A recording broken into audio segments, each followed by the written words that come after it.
जय हिंद दोस्तों, मैं दीपक डागुर आप सभी का इस YouTube चैनल पर तहे दिल से स्वागत करता हूं। उम्मीद करता हूं आप सभी स्वस्थ और मस्त होंगे। दोस्तों, क्या आप सूचना सहायक की सिलेक्शन वाली तैयारी कर रहे हैं? अगर हां, तो आप इन प्रश्नों को सॉल्व कीजिए। अगर आप इन सभी प्रश्नों को सॉल्व कर पाते हैं तो दोस्तों आपके सिलेक्शन को कोई भी नहीं रोक सकता है। क्लास को एंड तक जरूर देखना। सूचना सहायक की बेहतरीन तैयारी के लिए दोस्तों चैनल को सब्सक्राइब करके बेल आइकन को प्रेस कर लीजिए ताकि आने वाली क्लासेज का आपको नोटिफिकेशन मिलता रहे। और अपने प्यारे से चेहरे की तरह इस क्लास को कर दीजिए एक प्यारा सा लाइक और वीडियो को कर दीजिए सभी ग्रुप में शेयर। दोस्तों, कमेंट करके जरूर बताना कि आज की क्लास कैसी लगी आपको और आप कितने प्रश्न सही कर पा रहे हैं, आपकी तैयारी कैसी है, किस लेवल की है, यह कमेंट करके जरूर बताना। तो चलिए शुरू करते हैं आज की सिलेक्शन वाली क्लास। क्वेश्चन आपके एईएन 2018 और फायरमैन 2022 में पूछा गया है, निम्नलिखित संतों में से किसने अपने लेखन में मेवाती बोलियों का प्रयोग नहीं किया? क्या कह रहा है कि प्रयोग नहीं किया है, कौन सी भाषा का? मेवाती भाषा का। ठीक है, लालदास, चरणदास, सुंदरदास, सहजोबाई। ठीक है दोस्तों, तो इसका जो सही आंसर हो जाएगा वो क्या हो जाएगा? सुंदरदास। सुंदरदास जी का जो संबंध है वो दादू संप्रदाय से है। कौन से? दादू संप्रदाय से है।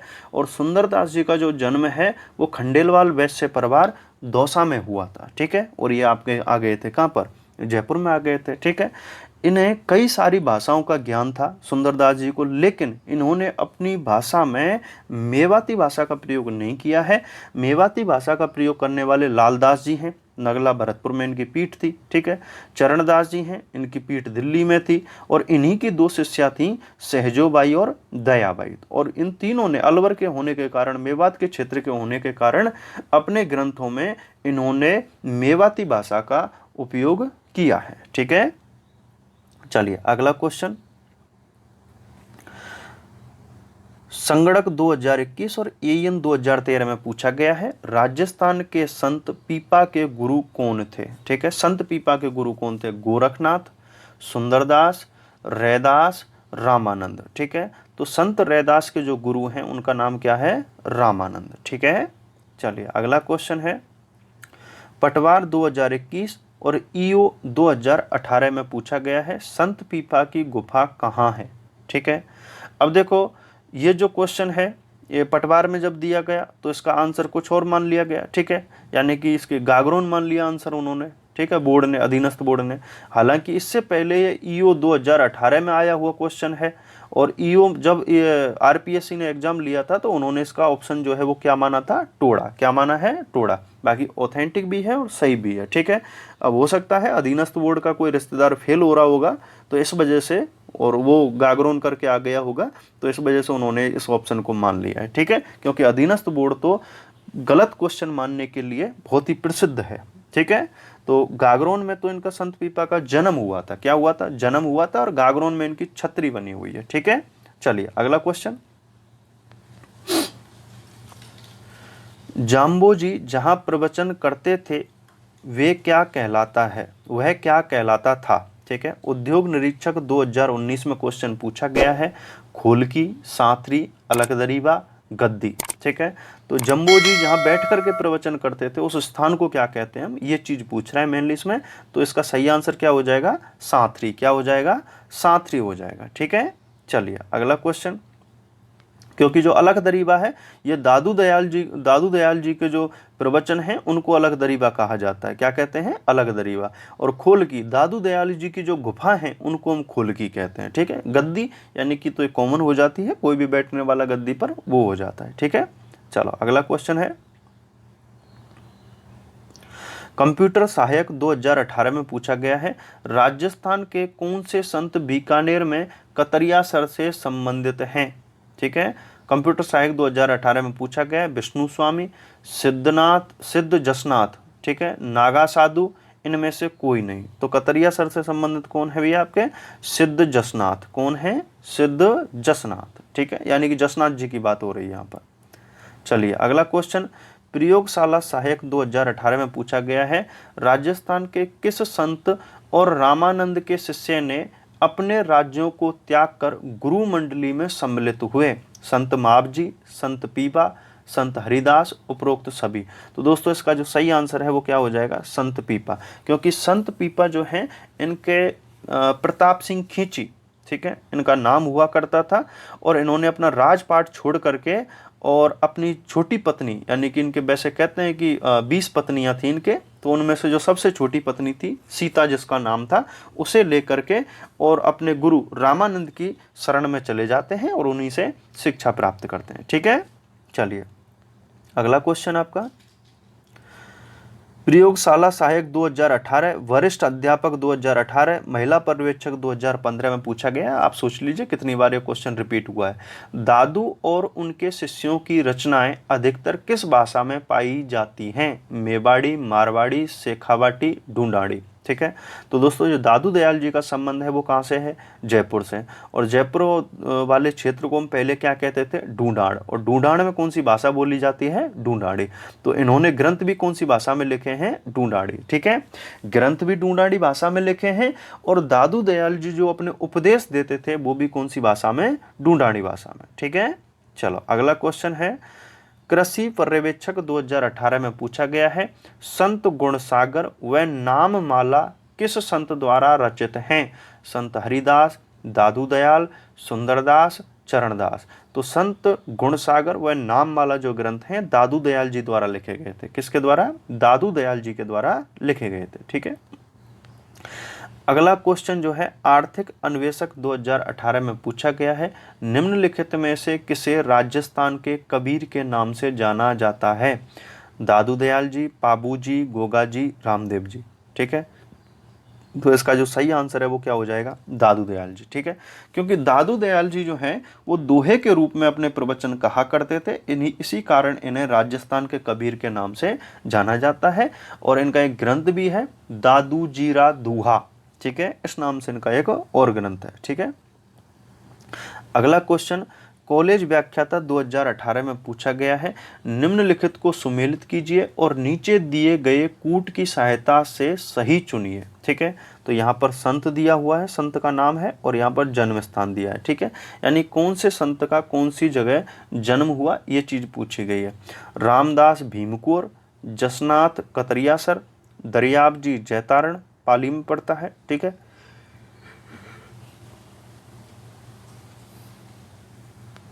चरणदास डेहरा। ठीक है दोस्तों, तो देखो ये आपस में सारे के सारे सुमेलित कर रहे हैं। रामदास जी का जन्म भीमकोर में हुआ था, जसनाथ जी का कतरियासर बीकानेर में हुआ था, दरियाब जी का जैतारण पाली में हुआ था, चरणदास जी का जो जन्म है वो डेहरा अलवर में हुआ था। ठीक है, तो 1 2 3 4 यानी कि इसमें आपका डी सही हो जाएगा। ठीक है, 1 2 3 4।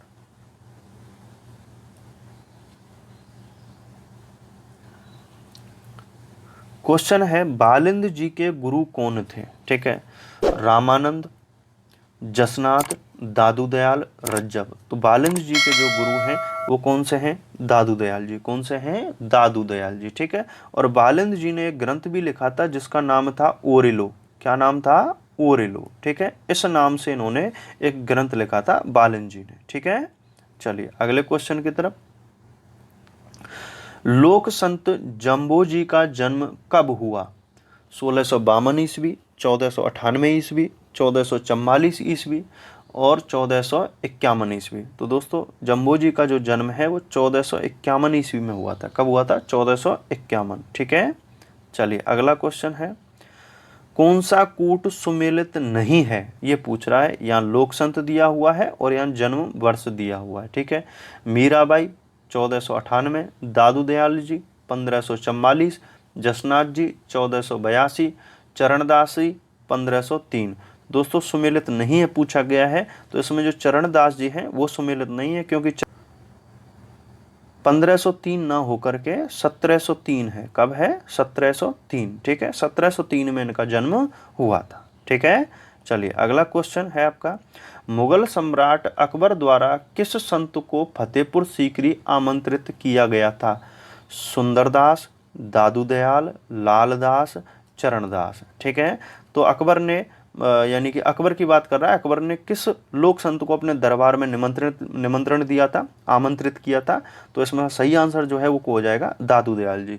यानी कि अकबर से मिलने के लिए ये मानसिंह, जयपुर का जो शासक है, यानी आमेर का उस समय शासक हुआ करता था मिर्जा मानसिंह, और अकबर के समकालीन थे दादू दयाल जी। ठीक है, तो दादू दयाल जी अकबर से मिलने के लिए कहाँ पर गए थे?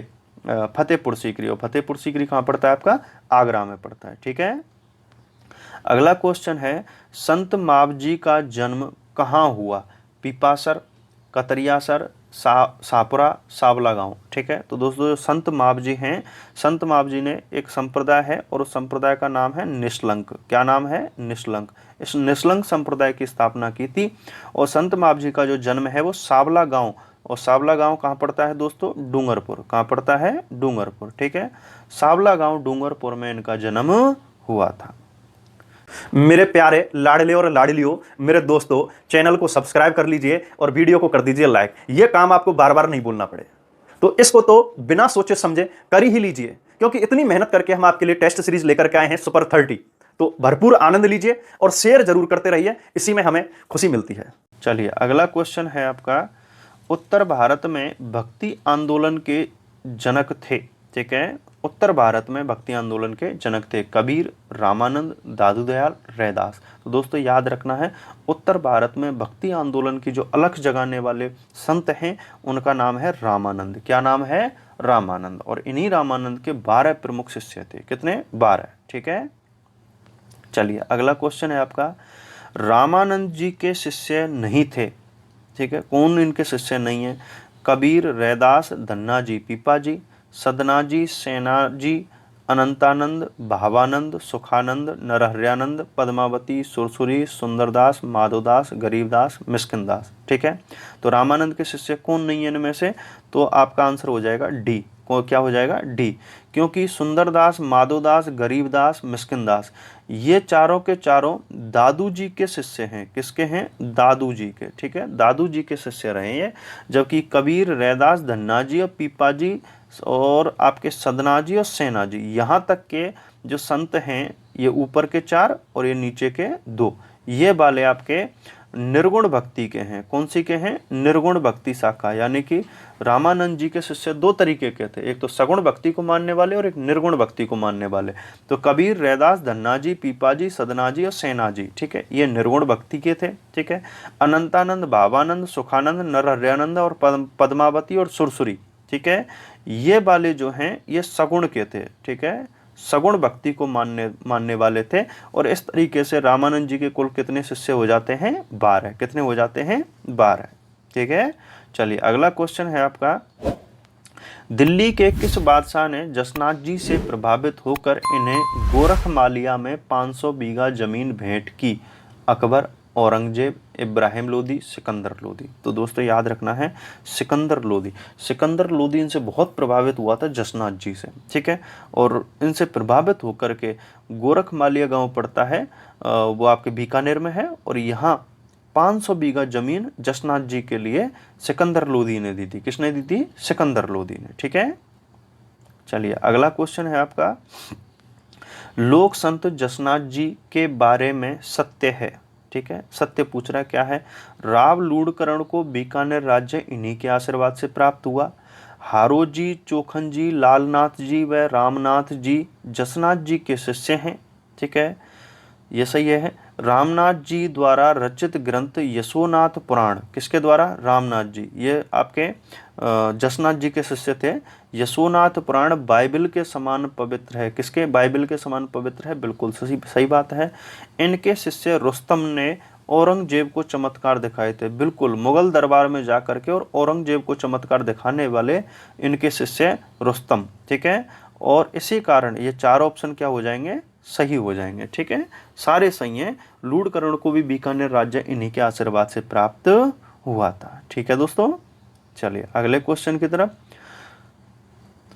राजस्थान के किस लोक संत ने 5 दिसंबर 2001 को सुजानगढ़ चूरू से अहिंसा यात्रा शुरू कर 4 जनवरी 2009 को सुजानगढ़ में खत्म की? दोस्तों याद रखना है कि आचार्य तुलसी, आचार्य महाप्रग, आचार्य प्रश्रमण ठीक है, आचार्य भीखंड जी। तो इसका जो सही आंसर है वो तो हो जाएगा क्या, आचार्य महाप्रज्ञ। इन्होंने 5 दिसंबर, अब ये डेट भी आपको याद करनी पड़ेगी, ठीक है, ध्यान रखना, एग्जाम में पूछी जाती है।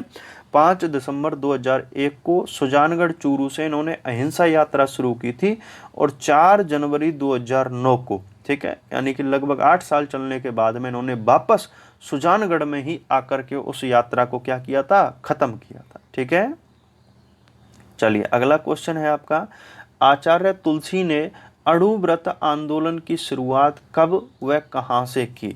ठीक है, कौन से, आचार्य तुलसी ने अणु व्रत आंदोलन, यानी कि हमें एक समय खाना खाना है और एक समय नहीं खाना है, इस तरीके का यह आंदोलन चलाया गया था, क्योंकि अन्न की कमी आ गई थी हमारे देश में जब हमारा देश आज़ाद हुआ था उस समय पर। ठीक है, इसी वजह से।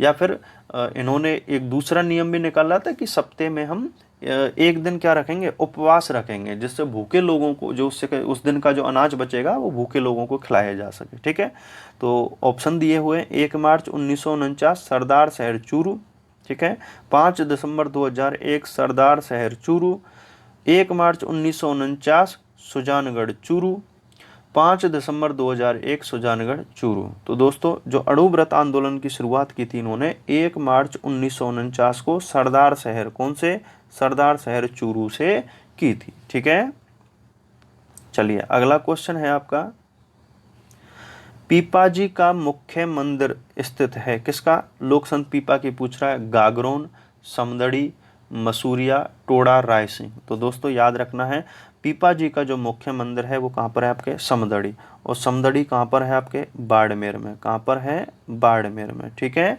बाड़मेर में है, और यहाँ पर एक नदी बहती है और उस नदी का नाम है लूनी नदी। कौन से नाम है, लूनी नदी। इस नदी के किनारे ये मंदिर बना हुआ है समदड़ी बाड़मेर में, और यहीं पर इस लूनी नदी के किनारे ही चैत्र पूर्णिमा को, कब, चैत्र पूर्णिमा को क्या लगता है इनका, मेला। चैत्र पूर्णिमा को क्या लगता है, मेला लगता है संत पीपा जी का। ठीक है, चलिए अगला क्वेश्चन है आपका, किस लोक संत को राजस्थान का नरसिंह कहा जाता है, पीपा जी, भक्त कवि दुर्लभ जी, धन्ना जी, संत माप जी।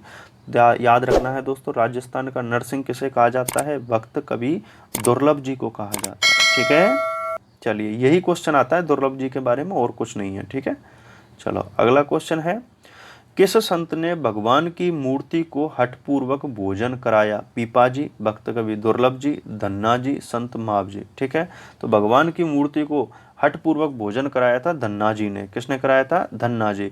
और जो धन्ना जी हैं जाति से जाट थे, कौन थे, जाट।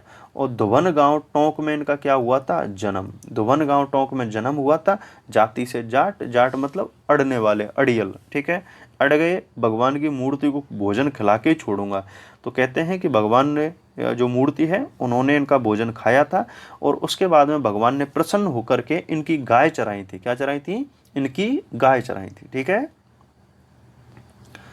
अगला क्वेश्चन है आपके, चरणदासी संप्रदाय की प्रधान पीठ कहाँ स्थित है। कौन सा, चरणदासी संप्रदाय, प्रधान पीठ पूछ रहा है, अलवर, जयपुर, मध्य प्रदेश, दिल्ली। ठीक है, तो दोस्तों मैंने पहले ही कहा था कि चरणदास जी जो हैं इनकी पीठ जो है वो कहाँ पर है, दिल्ली में। और यहीं पर क्या लगता है इनका, मेला, बसंत पंचमी के दिन। ठीक है, यहीं पर क्या लगता है, मेला। यहीं पर इनकी समाधि बनी हुई है, यहीं पर इनकी पीठ बनी हुई है, यहीं पर इनका मेला लगता है। और मेला कब लगता है दोस्तों, बसंत पंचमी। कौन सी पंचमी, बसंत पंचमी। और बसंत पंचमी कब पड़ती है, माघ के महीने में पड़ती है। कब, माघ। और माघ कब आता है, शुक्ल। ठीक है, यानी कि सॉरी, माघ के शुक्ल पक्ष की पंचमी को, माघ के शुक्ल पक्ष की पंचमी को इनका मेला लगता है दिल्ली में। ठीक है, बसंत पंचमी के दिन।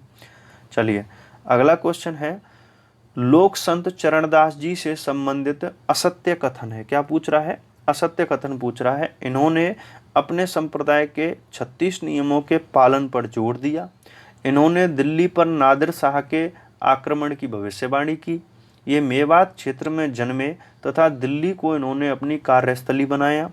चरणदास जी ने ब्रह्मचरित्र, भक्ति सागर, ज्ञान सरोदय ग्रंथों की रचना की। ठीक है। तो चरणदास जी की बात कर रहा है दोस्तों, याद रखना दास जी जो हैं इनका जो संप्रदाय है उसका नाम है चरणदासी संप्रदाय, ठीक है। और चरणदासी संप्रदाय के जो नियम हैं दोस्तों वो कितने हैं? 42। कितने हैं? 42, ठीक है। तो यहाँ असत्य पूछ रहा है तो इसका ऑप्शन तो हो जाएगा ए, क्योंकि जो 36 नियम हैं, 36 नियम किसके हैं? आपके जसनाती संप्रदाय के। किसके हैं? जसनाती संप्रदाय के, ठीक है। चलिए अगला क्वेश्चन है आपका, राजस्थान के किस लोक संत को हिंदी साहित्य का शंकराचार्य कहा जाता है? हिंदी साहित्य का शंकराचार्य, भारत का दूसरा शंकराचार्य ये भी कहा जाता है इनको, ठीक है। चरणदास, सुंदरदास, माधोदास, दादू दयाल जी। तो इसका जो सही आंसर है वो क्या हो जाएगा? सुंदरदास। क्या हो जाएगा? सुंदरदास हो जाएगा, ठीक है। चलिए अगला क्वेश्चन है आपका, 8 नवंबर 1997 को किस लोक संत का 2 रुपये का डाक टिकट जारी किया गया? चरणदास, सुंदरदास, माधोदास, दादू दयाल, ठीक है। तो दोस्तों जो 2 रुपये का डाक टिकट जारी किया गया था वो है आपका सुंदरदास को। किसको है? सुंदरदास को। सुंदरदास को हिंदी साहित्य का शंकराचार्य कहा जाता है और कहते हैं कि लगभग इन्होंने 52 कई गाइडों में 44 या 42 भी दे रखा है, इतने लगभग इन ग्रंथों की इन्होंने रचना की थी। इसी कारण इनके ऊपर क्या किया गया? डाक टिकट जारी किया गया था, ठीक है। और सुंदरदास का जो संबंध है वो कौन से संप्रदाय से है? दादू संप्रदाय से, ठीक है। ये दादू दयाल जी के शिष्य थे। और सुंदरदास जी की जो प्रमुख पीठ रही है, ठीक है, यानी कि इनके कई सारे थंबा, जिन्हें हम थान कहते हैं, थंबा कहते हैं या पीठ कहते हैं, कई सारी पीठ थी, लेकिन सुंदरदास जी की जो प्रमुख पीठ है वो आपके फतेहपुर में थी। कहाँ पर थी? फतेहपुर, ठीक है। और फतेहपुर कौन सा? सीकर वाला, हमारे राजस्थान के सीकर जिले का जो फतेहपुर तहसील है वहाँ। इसी कारण इनको सुंदरदास फतेहपुरिया भी कहते हैं। क्या कहते हैं? सुंदरदास फतेहपुरिया, ठीक है। चलिए अगला क्वेश्चन है आपका, संत सुंदरदास जी द्वारा रचित ग्रंथ नहीं है, ठीक है।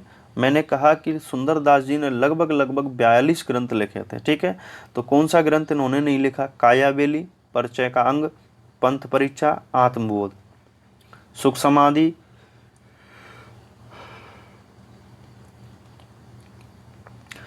समाधि, सदगुरु महिमा, स्वप्न बोध, बावनी, 12 अष्टक, रामजी अष्टक, पीर मुरीद अष्टक, ज्ञान समुद्र, ज्ञान सवैया, सुंदर विलास, सुंदर सार, सुंदर ग्रंथावली, ठीक है। तो इन्होंने कौन से ग्रंथ नहीं लिखे हैं वो चीज़ पूछ रहा है आपके, ठीक है। तो दोस्तों याद रखना है कि इन्होंने ये नीचे के जो ऑप्शन दिए हुए हैं ये सारे के सारे ग्रंथ लिखे हैं और यहाँ पर पूछा है कि ग्रंथ नहीं, ठीक है। तो इसका हो जाएगा आंसर ए। क्या हो जाएगा? ए हो जाएगा, क्योंकि कायाबेली, परिचय का अंग, पंथ परीक्षा, आत्मबोध ये लिखे थे आपके दादू दयाल ने। किसने लिखे थे? दादू दयाल जी ने लिखे थे, ठीक है। चलिए अगला क्वेश्चन, अंतिम क्वेश्चन, राजस्थान का वह लोक संत जो आजीवन दूल्हे के भेष में रहा? बालिंद जी, मिस्किनदास, माधोदास, रज्जब, ठीक है। तो दोस्तों याद रखना है रज्जब जी। कहते हैं कि दादू दयाल जी की जब मृत्यु हो गई थी तो आपके रज्जब जी ने क्या किया? अपनी आंखों पर पट्टी बांध ली थी। क्या बांध ली थी? पट्टी बांध ली थी। अपने गुरु को बहुत मानते थे और इससे पहले एक जो घटना होती है शिष्य कैसे बने उसका भी हमें यहाँ जिक्र इस क्वेश्चन में किया गया है, उसी के ऊपर क्वेश्चन है ये आपका। तो कहते हैं कि रज्जब जी जो हैं ये शादी करने के लिए जा रहे थे, विवाह करने के लिए जा रहे थे और रास्ते में इन्होंने एक संत के प्रवचन सुने और उन संत के प्रवचनों से प्रभावित होकर के उस संत के पास में जाते हैं और उस संत का नाम था दादू दयाल। क्या नाम था? दादू दयाल। तो कहते हैं दोस्तों कि ये अपने शादी के लिए, निकाह करने के लिए, जाति से क्या थे? मुसलमान थे, ठीक है। निकाह करने के लिए नहीं जाते हैं और सुंदरदास जी के शिष्य बन जाते हैं और इन्होंने कहा कि मैं आजीवन दूल्हे के भेष में ही रहूंगा, क्योंकि मैं शादी करने जा रहा था और मेरी शादी तो किससे हो गई? मेरे गुरु से हो गई, ठीक है, मेरे गुरु के वचनों से हो गई है। तो ये आजीवन कुंवारे रहते हैं लेकिन दूल्हे के भेष में रहते हैं, ठीक है। और सांगानेर में, कहाँ पर? सांगानेर में इनकी प्रमुख पीठ बनी हुई है, ठीक है। किसकी? रज्जब जी की, ठीक है। यानी कि रज्जब पंथी या रज्जब संप्रदाय उसे हम कहते हैं, ठीक है। तो आज की क्लास होती है यहीं पर समाप्त। जय हिंद। उम्मीद करता हूं कि आपको सभी प्रश्न अच्छे से समझ में आ गए होंगे। कल मिलते हैं अगली क्लास में। जय हिंद।